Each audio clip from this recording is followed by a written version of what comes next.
Today we're going to be talking about catalytic converters, what they are, how they work, and how the PCM can monitor the efficiency of them and set codes when it's low. The catalytic converter is part of the emissions system on a vehicle and is there to help keep the exhaust emissions low.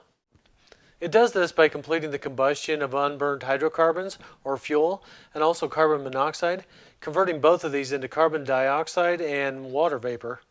Beginning in 1994, the EPA and the California Air Resource Board both mandated that vehicles had to be equipped with an onboard diagnostic system to monitor the emission system and ensure that it was working. This system is commonly referred to as OBD2. The goal of OBD2 was to reduce vehicle emissions caused by component failures and malfunctions.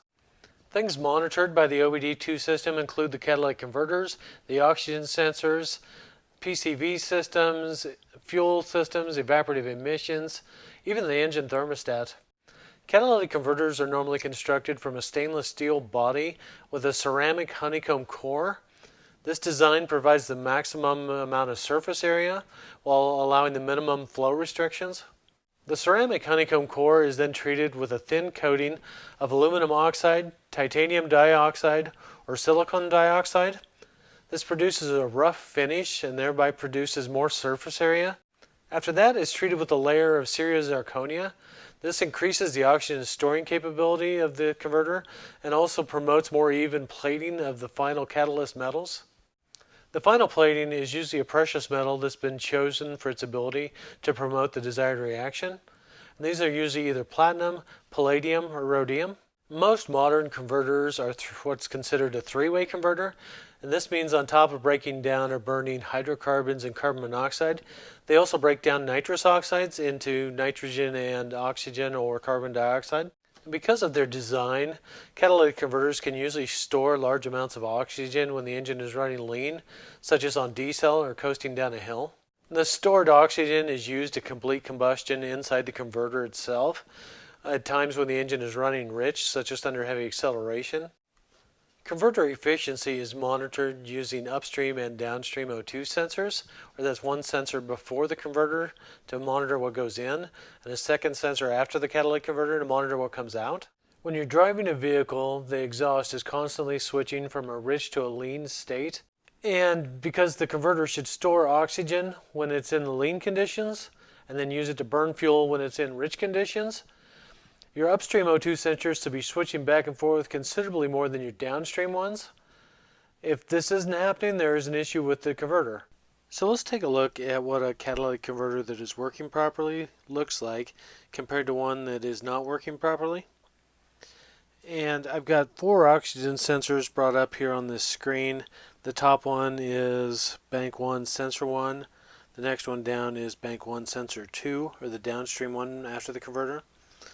The third one down is bank 2 sensor 1, and the bottom one is bank 2 sensor 2, the downstream one on sensor 2. Excuse me, I mean the downstream on bank 2, not sensor 2. And in case anyone is wondering, I'm using ForeScan here to look at this. But if we look at the very first oxygen sensor, or the one at the top of the screen, you can see it's constantly switching back and forth rich to lean. And that's what an oxygen sensor normally does, even if we're talking about a wideband sensor. If you really zoom in on the ratio and take it from, say, 13:1 to 16:1 air-fuel ratio, they're still cycling back and forth constantly like this. And actually, you'd probably have to tighten it up more than 13:1 to 16:1. But if you get my point, is that they're constantly switching back and forth, rich to lean. Now if you look at the second oxygen sensor down, that is going to be the downstream on bank 1. And it's monitoring what the catalytic converter is doing. And if you look at it, you can see it's really smoothing out that line.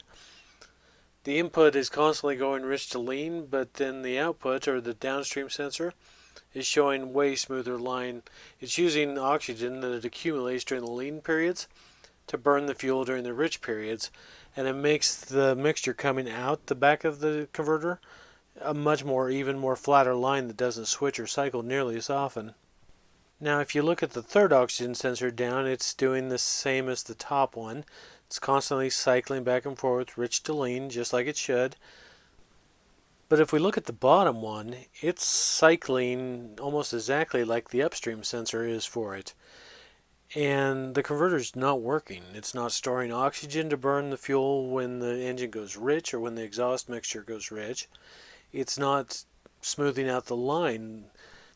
The downstream O2 sensor for bank 2 looks almost identical to the pattern for the upstream sensor for bank 2. Now the PCM is going to be counting the number of times that those switch from rich to lean, and it's going to be comparing the upstream to the downstream one. And if they are a near match, or if the downstream even is close to switching as many times as the upstream does, then it's going to flag that as a problem with the catalytic converter, and it's going to flag a low efficiency code. Or I believe the actual definition of the code is catalytic converter efficiency below threshold. And this recording really shows the difference between a good converter and a bad one. I mean, you can see the downstream O2 sensor for bank 1, how the line is smoothed out just tremendously from what the upstream sensor is reading.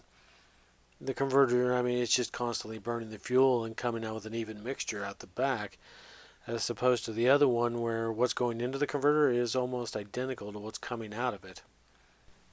But that right there is how the PCM determines whether or not a converter is working properly and whether the efficiency is what it should be. And when it's not, that is how it flags codes for it. Now the codes it will flag are P0420 for bank 1 below threshold, or P0430 for bank 2 below threshold. And that just means that the downstream O2 sensor is switching nearly as many times as the upstream O2 sensor. On most engines, bank 1 is going to be the engine bank that has the number 1 cylinder on it, and on most Fords that's going to be the passenger side bank. The threshold for when the PCM will turn on the check engine light or start setting memory codes is usually set right around when the engine starts exceeding 1.5 times federal emission standards. Now when a problem is detected, a code will be stored in memory, or if it's seen 2 drive cycles in a row, or if it exceeds 1.5 times federal emission standards, it will turn on a check engine light. Now once the check engine light has come on, it will shut back off if the vehicle goes 3 drives without it detecting a problem with the converter, and the memory code will go away or be cleared after 40 drives of not seeing a problem with the converter. Now to ensure false codes are not set or the codes are not flagged about the converters when there aren't an issue with them, there are some specific conditions that have to be met before it will start monitoring the converters and looking for an issue. The vehicle needs to be up to temperature. It needs to be between 170 and 230 degrees for the engine temperature. It needs to be being driven at a steady throttle, not constantly fluctuating, stopping and go traffic, that kind of a thing. The engine needs to have ran for more than 5.5 minutes. The intake air temperature needs to be between 20 degrees and 180 degrees Fahrenheit. The engine needs to be at more than a 10% load. More than 30 seconds needs to have passed since the vehicle entered closed loop. The vehicle speed needs to be between 5 miles an hour and 70 miles per hour. And the converter inferred temperature, which it doesn't know actually what the temperature of a converter is. There's no sensor to measure it.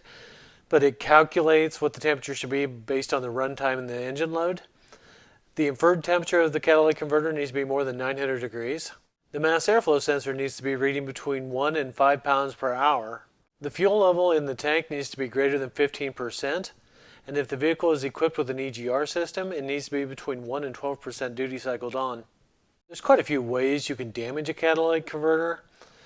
Engine misfires that feed raw fuel into the converter, excessive oil consumption if the engine burns oil, an improperly running engine that's just missing or feeding extra raw fuel into the converter assembly. Any of these can cause problems with the catalytic converter. Feeding unburned fuel into the catalytic converter causes it to burn inside the converter and massively overheats the converter. Now this can melt or erode the precious metals that are used as the catalyst in the converter, or it can also crack the ceramic honeycomb. Now any of these things can reduce the lifespan of a catalytic converter, or it can possibly even destroy one if it goes on long enough. Now on top of that, there's also a certain amount of normal wear inside the catalytic converter. The hot exhaust gases flowing through the honeycomb all the time eventually erode the precious metal that's plated on them and used as a catalyst. So just like engines, tires, brakes, anything else, catalytic converters do eventually wear out. I hope you found this helpful. If you did, please click the like button down below. We're trying to post new videos every Monday, so please subscribe. And as always, have a great week.